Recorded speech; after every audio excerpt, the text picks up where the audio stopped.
ಎಲ್ರಿಗೂ ನಮಸ್ಕಾರ. ಇದು ತುಂಬಾ ಇಂಪಾರ್ಟೆಂಟ್ ಮೆಸೇಜ್. ಪ್ರಕೃತಿಯ ಮುನಿಸೋ ಅಥವಾ ಕಾಲದ ಬದಲಾವಣೆಯು ತಿಳಿಯದು.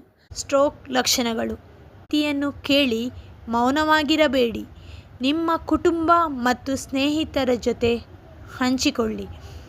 ಬರುವ ಎಲ್ ನೀನೋ ಪರಿಸ್ಥಿತಿಯನ್ನು ಎದುರಿಸಲು ನಾವು ಸಿದ್ಧರಾಗಿರಬೇಕು. ನೆನಪಿರಲಿ, ಇನ್ನೊಬ್ಬರ ಜೀವ ಉಳಿಸಲು ಈ ಮಾಹಿತಿಯನ್ನು ಹಂಚಿಕೊಳ್ಳಿ. ನಮ್ಮ ಮನೆಯ ಪುಟ್ಟ ಪ್ರಾಣಿಗಳಾಗಲಿ ಅಥವಾ ಬೀದಿಯ ಬದಿಯ ಮೂಕ ಜೀವಿಗಳಾಗಲಿ, ಅವುಗಳಿಗೂ ದಾಹವಾಗುತ್ತದೆ. ನಿಮ್ಮ ಮನೆಯ ಮುಂದೆ ಒಂದು ಪಾತ್ರೆಯಲ್ಲಿ ನೀರಿಡಿ.